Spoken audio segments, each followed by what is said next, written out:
Hi everyone, it's Mrs. Madsen. Today we are going to be dividing decimals. You can divide decimals by bringing the decimal straight up. That's going to be my hint for you today, is when you set up the problem, bring the decimal straight up. So, when we divide, this first number is always what is being divided. So it can be like cookies, money, pizza, I don't know. But that's what goes inside the whatever divisor box thingy this is called. I know what that little thingy's called, but I know that this number inside is called the dividend. The first number is the dividend. The second number is the divisor. So the first number always goes inside. Now, like I said, this is what's being divided up. And to start off, I like to ask myself, I like to look at this first number and think, all right, if I have, let's say cookies. If I have 2 cookies, is that enough to share with my 7 friends? And the answer is no. So I'm going to put a 0 right here. And then I'm going to be looking at the next number, the 8. Now it's 28. If I have 28 cookies, is that enough for my 7 friends? And the answer is yes. So 28 will go into 7 4 times. Okay, and then that will be 4 times 7 is 28. And we will subtract. And the last thing we do is we bring down the next number. Once we bring down the next number, that resets that whole process, that whole thought of, all right, if I have 6 cookies now, can I divide that between my 7 friends? And the answer is no, that's not enough. So I'm going to bring the 0. It won't work. Now 7 times 0 is 0, and I can subtract that, and I get 6. Okay, now you'll notice that that 6 is the same thing that I had right here. So a lot of people will skip this whole step right there, and they'll just say, all right, I know when I times by 0 and subtract, I'll end up with a 6. So instead of doing that, I'm just going to say, all right, I know it'll be 6.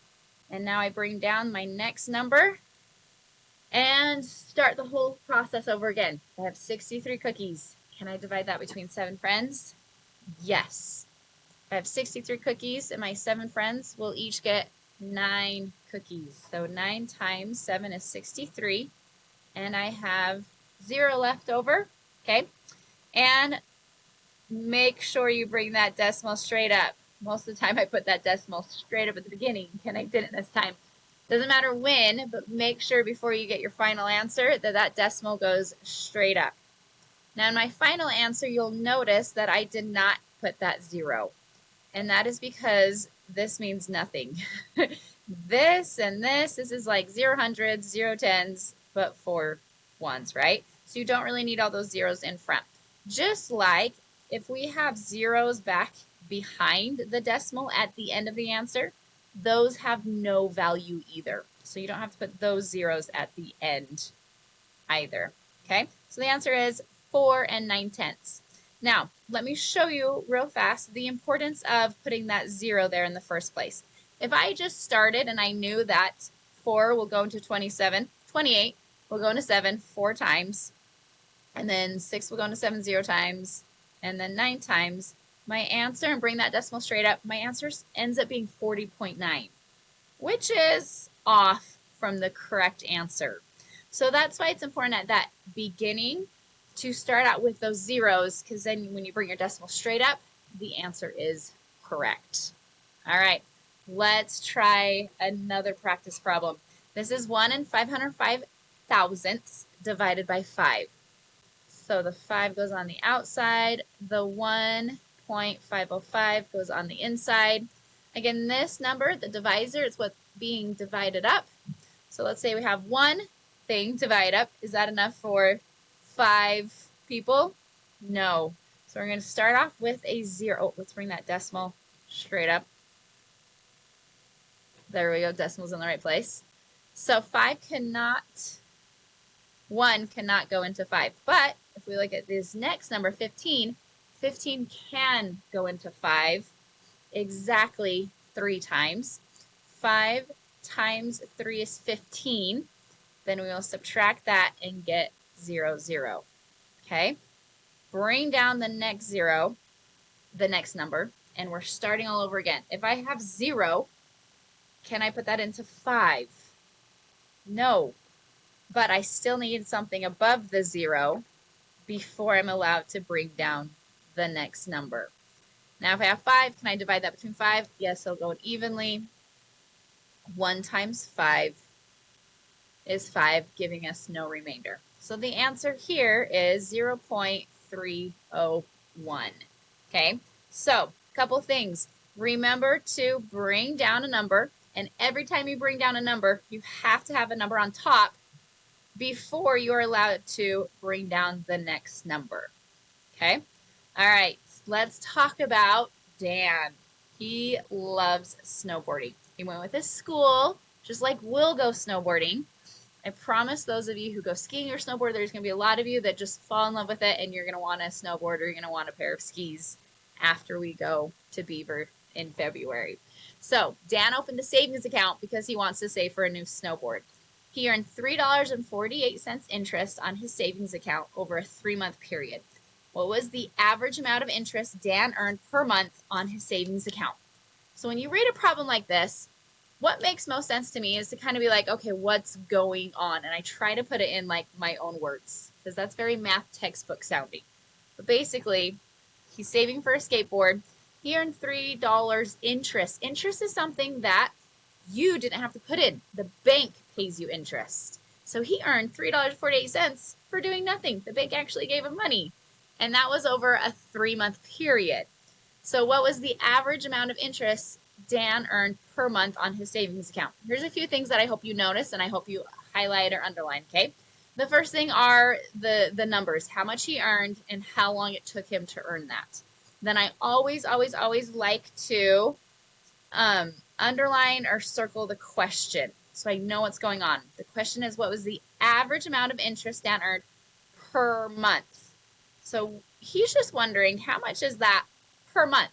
So in 1 month, how much did he earn? So I always then try to visualize what's going on. He earned $3.48 over a 3-month period. So that was for 3 months. How much will it be for just 1 month? Per month. Month is just singular. So we're just talking about 1 month.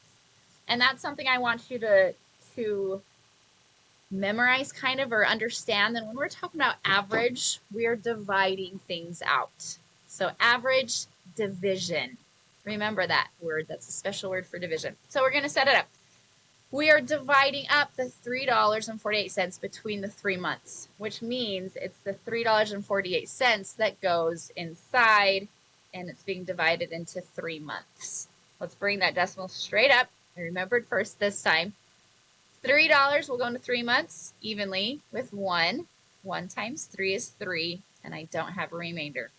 Bring that 4 down. And now if I have 4, can I divide that into 3 months? Yeah. That will also be 1 because 1 times 3 is 3. I have a 1. Bring down that 8 and start all over. If I have 18 cents, can I divide that between 3 months?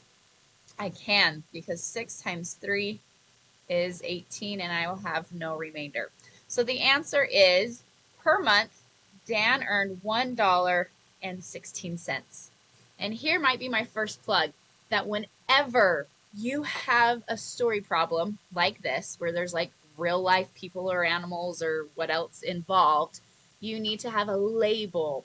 If I just were to write 1 and 1600ths as my answer, that would make no sense to me, because I don't know if you're talking about 1.16 like inches of rain or dollars or I don't know. So make sure you have a label. And for this, the question was, what was the average amount? And we're talking about money. So we're going to do dollar for our label. $1.16 per month. Now let's do a quick check. Does that make sense? Well, yeah. Because if I have 116 here, 116 here, $1.16 here, that would make sense that over those 3 months, I would end up with $3.48. Okay, so that is another example of how you can divide decimals. I hope that helped. I hope you're able to work it out. If you want to rewatch the video or get an example and work it with me, that would be awesome. I'll see you in the next video where we divide decimals with decimals. Gonna be awesome. See ya.